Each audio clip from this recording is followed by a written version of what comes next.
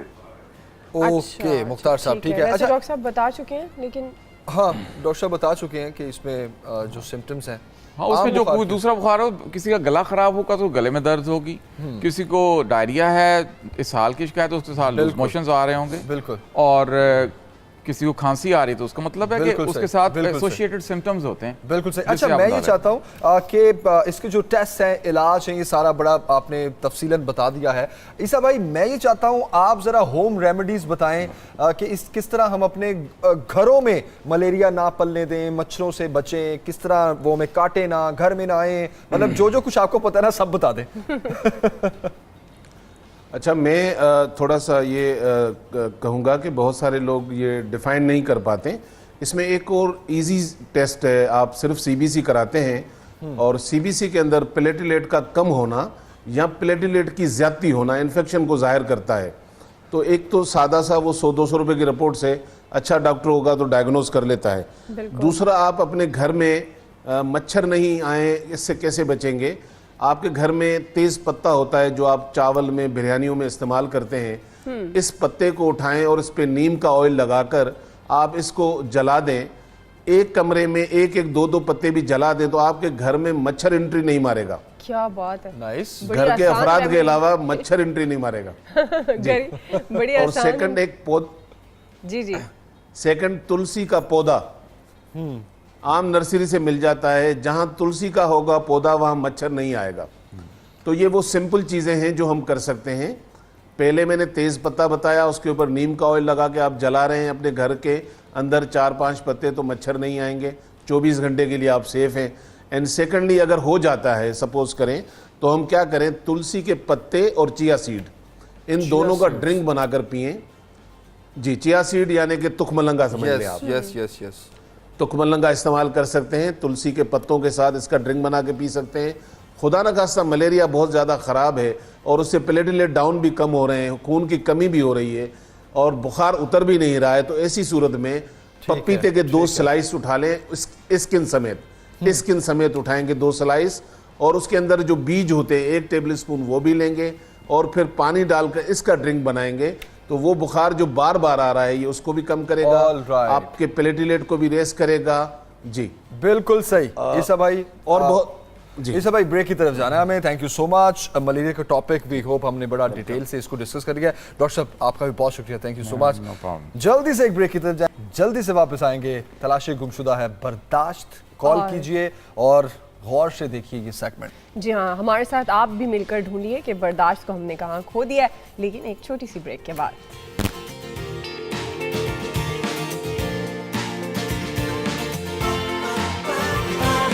صبح سویرے پاکستان, صبح سویرے پاکستان.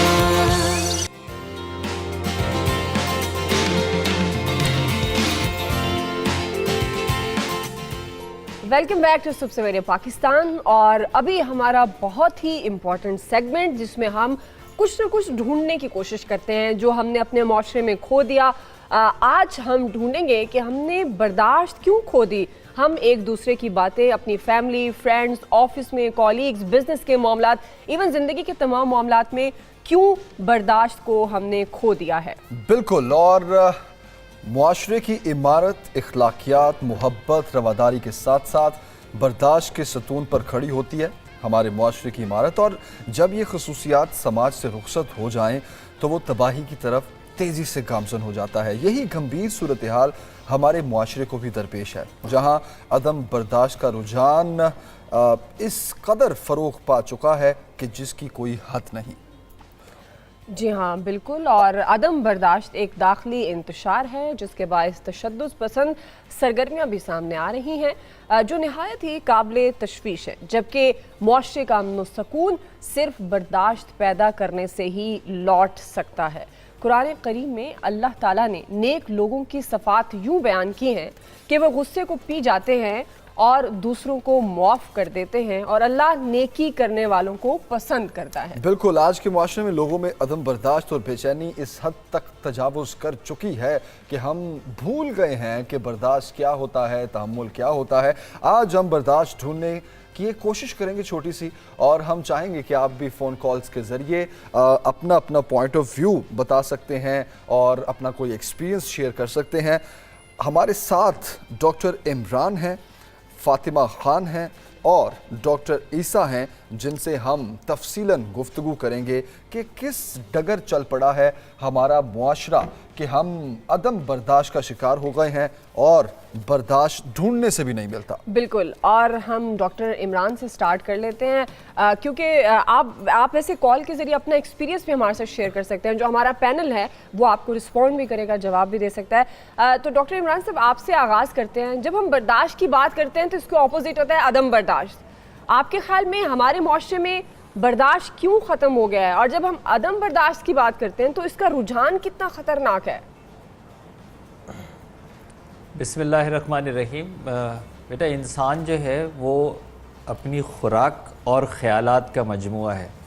یعنی جیسی اس کی خوراک ہوگی اور جیسے اس کے خیالات ہوں گے ویسے ہی اس کا جو ہے وہ عمل ہوگا. اب اگر ہماری خوراک آپ دیکھ لیجئے تو آپ کو پتہ ہے کہ ہم کتنی جلدی غیر فطری طریقے سے مرغی کو جوان کرنا چاہتے ہیں، جانوروں کو جو ہے وہ بڑھانا چاہتے ہیں، ہارمونز دے کے ہم کس طرح جو ہے وہ اپنی خوراک زیادہ سے زیادہ حاصل کرنا چاہتے ہیں، غیر صحت مند قسم کی سبزیاں پھل اگانا چاہتے ہیں، آرٹیفیشل فرٹیلائزرز لانا چاہتے ہیں. پھر اس کے بعد جب ہم گھر پر بھی آ جاتے ہیں تو پھر ہم وہ مائکرو ویو اوون انسٹنٹ ہے. یعنی اگر آپ کی خوراک انسٹنٹ ہوگی تو وہی اس کا مطلب ہے کہ آپ کا جو جسم کا رویہ ہے وہ بھی انسٹنٹ ہوگا. ہم جانتے ہیں کہ ہاتھی کتنا بڑا جانور ہے لیکن گھاس کھاتا ہے، ٹھنڈا ہے، اور لومڑی، کتا، شیر چھوٹے جانور ہیں لیکن وہ گوشت کھاتے ہیں، وہ شکار کرتے ہیں، اس لیے وہ جو ہے وہ ٹھنڈے جانور نہیں ہیں. اس کے بعد جو ہے ہمارے خیالات، انسان کو 70 سے 90 ہزار خیالات دن کے اندر آتے ہیں، اور انہی خیالات جو ہے وہ جذبات کو اور احساسات کو جنم دیتے ہیں، اور اسی جذبات اور احساسات کے اوپر ہمارا عمل ہوتا ہے. تو اگر ہمارے جتنے خیالات ہیں، چاہے وہ ہمارے خودکار خیالات ہیں یا جو ہم سوچتے بھی ہیں، اس سب کے اندر بھی اگر یہ منفی خیالات ہیں، اس کے اندر بھی جو ہے وہ اگر ہمارے رویے غیر مناسب ہیں، جہاں ہم تفریق پسند نہیں کرتے، دوسرے کی رائے پسند نہیں کرتے، اپنے علاوہ کسی کو نہیں سمجھتے، تو پھر اس کے بعد یہ ہو گیا کہ ہمارے خیالات بھی گھبراہٹ کا شکار ہیں، اور ہمارے خیالات جو ہے وہ خوراک جو ہے وہ بھی ہماری گھبراہٹ اور انسٹنٹ کا شکار ہے. اس لیے اگر آپ انفرادی طور پر بھی اور بحیثیت مجموعی اپنے معاشرے کے اندر دیکھیں تو ہم سب گھبراہٹ کا شکار نظر آتے ہیں. ہر شخص گھبراہٹ میں ہے، ہر شخص جلدی میں ہے، ہر شخص پریشانی کے اندر ہے، ہر شخص بھاگ رہا ہے، اور اس کو یہ بھی معلوم نہیں ہے کہ وہ کیوں بھاگ رہا ہے، وہ کیوں اتنی جلدی کر رہا ہے، اس سے کیا حاصل ہوگا. وجہ اس کی ہے کہ بیٹا جیسے آپ بیج ڈالتے ہیں ویسے ہی پھل جو ہے وہ باہر نکلتا ہے. یہ دو پھل ہم ڈال ہی غلط رہے ہیں تو اس میں سے برداشت کیسے باہر آئے گی؟ صحیح. میں فاطمہ چاہوں گا کہ آپ بتائیے کہ عدم برداشت کے کس قسم کے کیسز زیادہ دیکھنے کو ملتے ہیں؟ کون کون سے ایسے کیسز ہیں عدم برداشت کی وجہ سے جس میں ہمارے معاشرے کو تو نقصان ہو رہا ہے لیکن انفرادی طور پر ہمارے گھروں میں بہت زیادہ نقصانات ہو رہے ہیں؟ جی دیکھیں، عدم برداشت یا انٹالرنس جسے کہتے ہیں، اس کی وجہ سے تو بہت سارے کیسز ہو رہے ہیں. آپ سول کیسز بھی دیکھ سکتے ہیں جس میں آپ کے فیملی کیسز آ جاتے ہیں،